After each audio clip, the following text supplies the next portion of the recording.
Hi viewers, numerology பேஸில் ஐபிஎல்லோட எல்லா மேட்சஸ்க்கும் நம்ம டீம் ப்ரெடிக்ஷன் பண்ணி கொடுத்துக்கிட்டு இருக்கோம். அந்த வகையில் நம்ம இன்றைக்கி பார்க்க போகிறது ஐபிஎல்லுடைய 58வது மேட்ச்சு. இந்த மேட்ச்சில் ராயல் சேலஞ்சர்ஸ் பெங்களூரும் கொல்கத்தா நைட் ரைடர்ஸ் மோதுறாங்க. மே 17ஆம் தேதி சனிக்கிழமை நைட்டு 7:30 மணிக்கு பார்த்தீங்கன்னா அந்த மேட்ச் ஸ்டார்ட் ஆகுது. இந்த மேட்ச்சில் யாரெல்லாம் எப்படி பெர்ஃபார்ம் பண்ணுவாங்க, யார் எவ்வளோ ரன்ஸ் அடிப்பாங்க, யார் அதிகமாக விக்கெட்ஸ் எடுப்பாங்க, யாரெல்லாம் ட்ரீம் டீம் வர சான்ஸ் இருக்குது, யாரை கேப்டன் அண்ட் வைஸ் கேப்டன் போடலான்னு ஒரு ஃபுல் மேட்ச் ப்ரெடிக்ஷனை இந்த வீடியோவில் பார்க்கலாம். ஒரு வாரத்துக்கு அப்புறம் பார்த்தீங்கன்னா ஐபிஎல் ஸ்டார்ட் ஆகுது. இடையில ஒரு வாரம் பார்த்தீங்கன்னா கேப் ஆயிடுச்சு. ஸோ இப்போ என்ன ஆகும்னா, ஜெயிக்க வேண்டிய மேட்சஸ்லாம் தோற்பாங்க, தோற்க வேண்டிய மேட்சஸ்லாம் ஜெயிப்பாங்க. இப்படி தான் ஆகும். அதாவது அந்த கண்டினியூவாக ஒரு வாரத்தில் மேட்ச் நடந்தால் ஒரு டீம் கப் எடுத்திருக்கும். ஆனால் இப்போ பார்த்தீங்கன்னா கப் எடுக்க போகிற டீம் வேறையாக இருக்கும். அதே மாதிரி டீமோடைய வின்னிங்ஸ்லேயுமே பார்த்தீங்கன்னா நிறையா சேஞ்சஸ் இருக்கும். ஏன்னா கிரகநிலைகள் எல்லாமே பார்த்தீங்கன்னா அப்படியே மாறுதுங்கிறப்போ ஸோ இந்த மாதிரிலாம் நடக்கும். இந்த வருஷம் யாருக்கு கப் அடிக்கிறதுக்கு சான்ஸ் இருக்குதுன்னு நான் என்னோடய ப்ரெடிக்ஷன் படி பார்த்தோம்னா, இந்த வருஷம் பார்த்தோம்னா செவ்வாயோட வருஷம். செவ்வாயோட ஆதிக்கத்தில் தான் இந்த வருஷமே இருக்கும். அதாவது 2025ங்கிறது 9ஆம் நம்பரான செவ்வாயோட ஆதிக்கத்தில் இருக்கும். ஸோ அப்படி பார்க்குறப்போ நம்ம கேப்டனை மட்டும் வச்சு பார்க்கும் பட்சத்தில் குஜராத் டைட்டன்ஸுக்கு வாய்ப்பு இருக்குது. ஏன்னா குஜராத் டைட்டன்ஸுடைய கேப்டன் கில்லு. இந்த வருஷம் அதிகப்படியான சப்போர்ட் கொடுக்குறது பார்த்திங்கன்னா குருக்கு கொடுக்கும். 3ஆம் நம்பரான குருக்கு கொடுக்கும். அதுக்கு அடுத்தபடியாக கொடுக்குறது 9ஆம் நம்பரான செவ்வாய் கொடுக்கும். இப்போ 3ஆம் நம்பரான குருக்கு 95% to 100% வரைக்கும் சப்போர்ட் பண்ணுதுன்னா, 9ஆம் நம்பரான செவ்வாய்க்கு 90% சப்போர்ட் பண்ணும். இந்த 85 to 90% சப்போர்ட் பண்ணும். ஃபஸ்ட்டு 3ஆம் நம்பரான குருக்கு தான் சப்போர்ட் பண்ணும். அதுக்கு அடுத்தபடியாக செவ்வாய்க்கு சப்போர்ட் பண்ணும். ஸோ அப்படிங்கிற பட்சத்தில் எல்லா கேப்டனையும் பார்க்குறப்போ டீமை தவிர்த்து, ஃப்ரான்ச்சைஸை தவிர்த்து நம்ம கேப்டனை மட்டும் பார்க்கும் பட்சத்தில் சுப்மன் கில் பார்த்தோம்னா அவர் 9-8 காம்பினேஷனில் இருப்பார். ஆனால் சுப்மன் கில்லை நம்ம ப்ரெடிக்ஷன் பண்ணுறப்போ அடிக்க மாட்டார்னு சொன்னால் அடிப்பார், அடிப்பான்னு சொல்கிறப்ப அடிக்க மாட்டார். ஸோ அவருக்கு டேட்டா தப்பாக கூட இருக்கலாம். ஸோ அது என்னென்னு தெரில. ஆனால் அவருடைய டேட்டா பர்த்லாம் வச்சு பார்க்குறப்போ சுப்மன் கில்லுக்கு தான் இந்த வருஷம் 2025க்கான அந்த கப் அடிக்கிறதுக்கான அமைப்பு இருக்குது. இந்த ஒரு வாரம் தாண்டுறது அதெல்லாம் கூட அவரை பெருசாக பாதிக்காது. ஏன்னா அந்த வருஷம் முழுக்க பார்த்திங்கன்னா அவருக்கு நல்லா இருக்கும். இப்போ நீங்கள் எடுத்துக்கிட்டிங்கன்னா பாருங்கள், இப்போ நம்ம சுப்மன் கில்லுக்கு நல்லா இல்லைன்னு சொல்கிறோம். அப்படின்னு சொல்கிற நாளில் கூட அவர் விளையாடாருன்னா, என்ன தான் ஒரு டேட்டில் வரக்கூடிய கிரகங்கள் அவருக்கு சப்போர்ட் பண்ணலாம் கூட, இந்த வருஷத்தை மொத்தமாக இயக்கக்கூடிய செவ்வாய்ங்கிறது அவருக்கு பார்த்திங்கன்னா நல்லாவே சப்போர்ட் பண்ணி கொடுக்கும். ஸோ அதனால கூட அவருக்கு நெகட்டிவான டேட்ஸில் கூட பார்த்திங்கன்னா அவர் பாசிட்டிவாக விளையாண்டுட்டு போயிடுவார். நல்லா ஆடிட்டு போயிடுறாரு. ஸோ இப்படி தான் இருக்கும். நம்மளுடைய கணிப்புப்படி இந்த வருஷம் குஜராத் கப் வாங்குறதுக்கான வாய்ப்புகள் அதிகமாக இருக்குது சுப்மன் கில்னால் மட்டும். இப்போ ஒருவேளை சுப்மன் கில்லுக்கு இன்ஜுரி ஆகுது, அவர் வெளில போகிறாருன்னா மாறிடும் அப்படியே. ஸோ இதெல்லாம் இருக்குது. இதெல்லாம் என்னென்னு பார்த்துக்கங்க. இப்போ இன்றைக்கி மேட்சை பற்றி நம்ம பார்க்கலாம். இப்போ 17ஆம் தேதி 8-4 காம்பினேஷன், அதாவது சனியும் ராகுவும் சேர்ந்த காம்பினேஷன். அதுபடி நம்ம ப்ரெடிக்ஷன்ஸ் பார்க்கையில் ஃபஸ்ட்டு ராயல் சேலஞ்சர்ஸ் பெங்களூர் ஆர்சிபியில் பார்த்தோம்னா ஜேக்கப் பெத்தல் அவருக்கு பார்த்திங்கன்னா நல்லா இருக்கும். நல்லா விளையாடுறதுக்கான வாய்ப்பு இருக்குது. ஒரு மேட்ச்சில் ஜேக்கப் பெத்தலை கேப்டன் போட சொல்லியிருந்தோம். அவர் விளையாண்டதே 2-3 மேட்சஸ் தான். ஒரு சில மேட்சஸில் அவர் எடுக்க வேணாம்னே சொல்லியிருந்தோம். வந்தோடனே அவுட் ஆகிட்டு போயிட்டார். ஒரு மேட்ச் அவர் கேப்டனில் கொடுத்துருந்தோம். நல்லா ரன்ஸ் அடிச்சுட்டு போனார். கேப்டனுக்கான பாயிண்ட்ஸே எடுத்திருந்தார். ஸோ இந்த மேட்ச் நல்லா விளையாடுறதுக்கான வாய்ப்பு ஜேக்கப் பெத்தலுக்கு அதிகமாக இருக்குது. அவர்கிட்ட ஒரு 30 ரன்ஸ் எதிர்பார்க்கலாம். சில பேர் கேட்குறீங்க, என்ன 30 ரன்ஸ் தான் சொல்கிறீங்க அப்படி இப்படிங்கிறீங்க. எக்ஸாக்டாக எவ்வளோ அடிப்பாங்கன்னு யாராலையும் சொல்ல முடியாது. நம்ம கிரக நிலைகளை பொறுத்து, அவருக்கு நல்லா இருக்க நல்லா இல்லைங்கிற பொறுத்து அதுக்கேற்ற மாதிரி சொல்கிறோம். இப்போ 30+ ரன்ஸ்னு ஒருத்தருக்கு சொன்னேன்னா அவருக்கு நல்லா இருக்கு டேட், அவர் 30 ரன்ஸ்க்கு மேலே அடிப்பார்னு அர்த்தம். 30 ரன்ஸ் சொன்னேன்னா அந்த 30 ரன்ஸ் குறையாமல் அடிச்சுடுவாங்க. அது 40 கூட அடிக்கலாம், 45 கூட அடிக்கலாம், 50 கூட அடிக்கலாம். ஸோ குறையாமல் அடிப்பாங்க. அதை நீங்கள் கரெக்டாக புரிஞ்சுக்கணும். அதே மாதிரி 25 ரன்ஸ் சொன்னேன்னா அந்த 20 to 25, 30 கூட அவுட் ஆகிட்டு போவாங்க. ஸோ இந்த மாதிரி தான் இருக்கும்.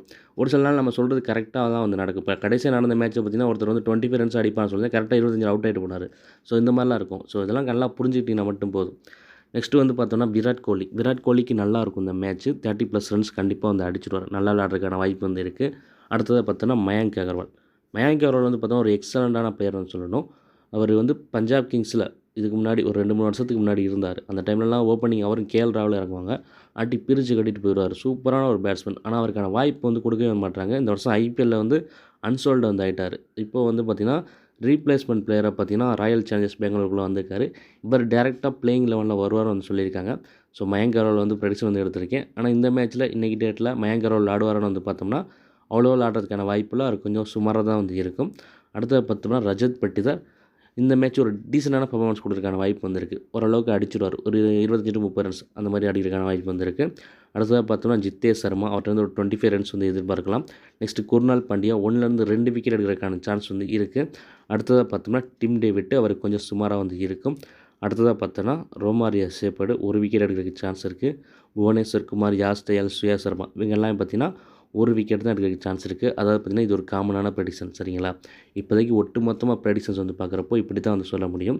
இது ஃபஸ்ட் பேட்டிங் செகண்ட் பேட்டிங் பொறுத்து மாறும். அப்போ நான் வந்து அதை டெலிகிராம் சேனலில் வந்து கொடுப்பேன். அப்போ நீங்கள் வந்து பார்த்து வந்து டீம் போட்டுக்கலாம். எல்லா காம்பினேஷன்லையும் நம்ம காமன் ப்ரெடிக்ஷன் கொடுக்குறப்போ கண்ணை மூடிட்டு வந்து சொல்லிட முடியாது. கரெக்ட், அதாவது ப்ரெடிக்ஷன் எடுக்கிறதுக்கு கஷ்டமாக இருக்கும். ஏன்னா ஒரு சில காம்பினேஷன்ஸ் நம்ம ஈஸியாக கொடுக்க முடியும். பிளேயர்ஸோட டேட்டாவை பொறுத்து அது வந்து இருக்குது. பிளேயர்ஸோட கிரக அமைப்புகளை பொறுத்து அது வந்து இருக்குது. அந்த கான்ஃபிடென்ஸாக சொல்கிறதும் சொல்லாததும். இப்போ பார்த்தீங்கன்னா லாஸ்ட்டாக மேட்ச் நடந்துச்சு பார்த்தீங்களா, பஞ்சாப் கிங்ஸ் மேட்சோட மேட்சஸ் வந்து ஸ்டாப் ஆச்சு. அன்றைக்கி வந்த காம்பினேஷன் தான் இன்றைக்கி வந்திருக்கணும், சனி ப்ளஸ் ராகு. அன்றைக்கி பார்த்தோன்னா ஓப்பனிங் 2 பேர் பார்த்தீங்கன்னா பிரித்து கட்டிட்டு போயிட்டாங்க. ஸோ இந்த மாதிரி காம்பினேஷன்ஸ்லாம் ஒன்று வந்து ஒரு அசரத்தனமான ஒன்று நடக்கும். அப்படி இல்லைனா ரொம்ப அதாவது எப்படி கிரிக்கெட்டில் வந்து எப்படி சொல்கிறதுனா, ஒன்று பார்த்தீங்கன்னா ஒரு டீம் வந்து பெரிய ஸ்கோர் அடிச்சிடும். ஒரு எப்படி சொல்கிறது, இந்த எஸ்ஆர்ஹெச் அடிப்பாங்க பார்த்துருக்கீங்களா, 260 240 இந்த மாதிரி ஒரு பெரிய ஹை ஸ்கோர் வந்து நடக்கும். அப்படி இல்லைனா பயங்கர கொலாப்ஸ் நடக்கும். ஒரு 90 ரன் 100 ரன்னுக்கெலாம் ஆல் அவுட் ஆகிறது இந்த மாதிரிலாம் வந்து நடக்கும். ஆனால் இதை வந்து எது வந்து நடக்குங்கிறத கணிக்க வந்து முடியாது இந்த மாதிரி காம்பினேஷன்ஸ்லாம். இந்த மாதிரி 8-4 சனி ராகு சேர்றப்பெல்லாம் அந்த காம்பினேஷன்ஸ் வந்து கணிக்கிறதுக்கு வந்து ரொம்பவே வந்து கஷ்டமாக இருக்கும். அதனால தான் நான் இப்போ வந்து 4 பவுலர்ஸ்னால் எல்லாருக்குமே 1 விக்கெட் சொல்கிறேன் இந்த காமனான ப்ரெடிக்ஷன்ங்கிறப்போ. இப்போது யார் ஃபஸ்ட் பேட்டிங் பிடிக்கிறாங்க செகண்ட் பேட்டிங் பிடிக்கிறாங்க தெரிஞ்சால் அதுக்கடுத்து ஒரு சில மெத்தட்ஸ் வச்சு இன்னும் தெளிவாக வந்து கணிக்கலாம் யார் அதிகமாக விக்கெட்ஸ் எடுப்பாங்க எடுக்க மாட்டாங்கன்னு. இப்போ பொதுவான ப்ரெடிக்ஷன்ஸ் போடுறதுனால இப்படி வந்துருக்கு. எப்போயுமே இந்த 8-4 காம்பினேஷன்லாம் பார்த்திங்கன்னா ப்ரெடிக்ஷனுடைய அக்யூரேசிங்கிறது நம்ம எதிர்பார்க்குற அளவுக்கு வராது. அந்த 9 to 10 பிளேயர்ஸ்லாம் சொல்கிற அளவுக்கு வராது. ஒரு 7 to 8 பிளேயர்ஸ் தான் வந்து வரும். ஸோ அது உங்களுக்கு வந்து தெரியும். நீங்கள் எல்லா நாளும் கண்டினியூவாக வீடியோ பார்க்குறவங்க வந்து தெரியும். நெக்ஸ்ட்டு கொல்கத்தா நைட் ரைடர்ஸ் வந்து பார்த்தோம்னா ரஹ்மானுல்லா குர்பஸ் இந்த மேட்ச் நல்லா விளையாடுறதுக்கான வாய்ப்பு வந்திருக்கு. அவர்கிட்ட வந்து ஒரு 30 ரன்ஸ் வந்து எதிர்பார்க்கலாம். அடுத்ததாக பார்த்தோம்னா சுனில் நரேன் 1லேருந்து 2 விக்கெட் எடுக்கிறதுக்கு சான்ஸ் இருக்குது. பவுலிங் போகிறப்ப ஒரு விக்கெட் எடுப்பார். பேட்டிங்கில் ஒரு 20 ரன்ஸ் அடிக்க சான்ஸ் இருக்குது. அடுத்து அஜின்கியா ரஹானே இந்த மேட்ச் நல்லா விளையாட வாய்ப்பு வந்து இருக்குது. ரஹானேட்டேருந்து ஒரு 30 ரன்ஸ் வந்து எதிர்பார்க்கலாம். அடுத்து அங்கரிஷ் ரகுவன்சி அவர் வந்து ஒரு 25 to 30 ரன்ஸ் அடிக்க சான்ஸ் இருக்குது. அடுத்து மனிஷ் பாண்டே இந்த மேட்ச் நல்லா விளையாடுறதுக்கான வாய்ப்பு இருக்குது. கடைசி ஒரு மேட்ச் ஒரு இம்பாக்ட் பண்ணி இறக்குனாங்கன்னு நினைக்கிறேன். நல்லா வந்து விளாண்டார். ட்ரீம் டீம் வந்து வந்துட்டார். இந்த மேட்ச் ட்ரீம் டீம் வரதுக்கான சான்ஸ் இருக்குது. அடுத்து ஆண்ட்ரே ரசல் இந்த மேட்ச் பேட்டிங் வந்தாலும் பயங்கரமாக வந்து அடிப்பார். பெர்ஃபார்மன்ஸ் வந்து கொடுப்பாரு. பவுலிங் போட்டாலும் விக்கெட்ஸ் விழுகும். பவுலிங் அவர் கொடுக்க மாட்டாங்க. திடீர்னு ஒரு ஓவர் கொடுப்பாங்க, சுத்தமாக கொடுக்க மாட்டாங்க. பவுலிங் கொடுத்தா கண்டிப்பாக 2 விக்கெட் வந்து எடுப்பார். அடுத்த ரிங்கு சிங் அவர்கிட்ட வந்து ஒரு டீசெண்டான பெர்ஃபார்மன்ஸ் வந்து எதிர்பார்க்கலாம். அடுத்ததாக மொயின் அலி 1 விக்கெட் எடுக்கிறதுக்கு சான்ஸ் இருக்குது. அடுத்து ரமன்தீப் சிங் கொஞ்சம் சுமாராக தான் வந்து இருக்கும். அடுத்ததாக வைபவ் அரோரா 1 விக்கெட் எடுக்க சான்ஸ் இருக்குது. ஹர்ஷித் ராணா 1லேருந்து 2 விக்கெட் எடுக்க சான்ஸ் இருக்குது. வருண் சக்கரவர்த்தியும் 1லேருந்து 2 விக்கெட் எடுக்கிறதுக்கு சான்ஸ் இருக்குது. இப்போ ஆர்சிபிலையும் கேகேஆர்லையும் சேர்த்து யாரெல்லாம் வந்து எப்படி வந்து பெர்ஃபார்ம் பண்ணவங்க வந்து பார்த்தோம். நெக்ஸ்ட்டு யாரெல்லாம் ட்ரீம் டீம் வரதுக்கு சான்ஸ் இருக்குது அப்படின்னு வந்து பார்க்கலாம்.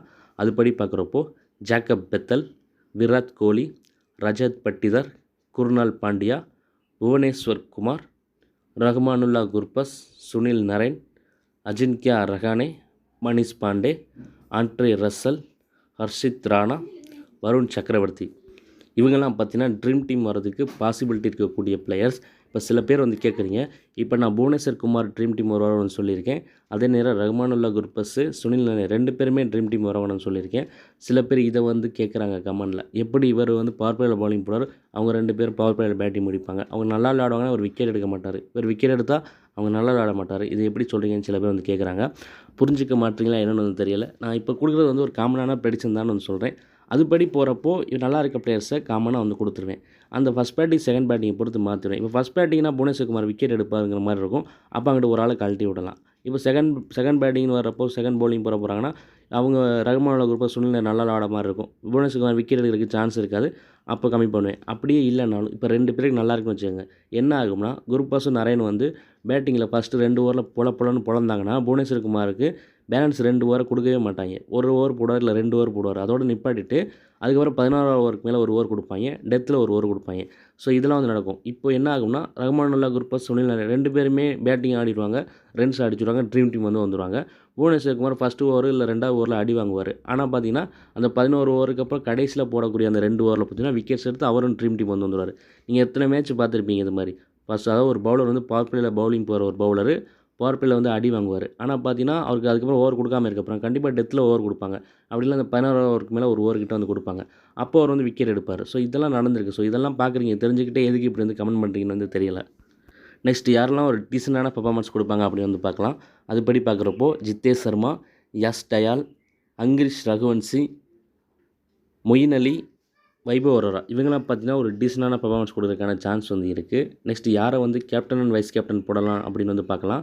அதுக்கு முன்னாடி இன்னும் யாரும் டெலகிராம் சேனலில் ஜாயின் பண்ணாமல் இருந்தீங்கன்னா டெலகிராம் சேனலில் ஜாயின் பண்ணிக்கோங்க. டிஸ்கிரிப்ஷனில் வந்து லிங்க் கொடுத்துருக்கேன். இந்த ப்ரெடிக்ஷனை மட்டும் பார்த்துட்டு டீம் வந்து போடாதீங்க.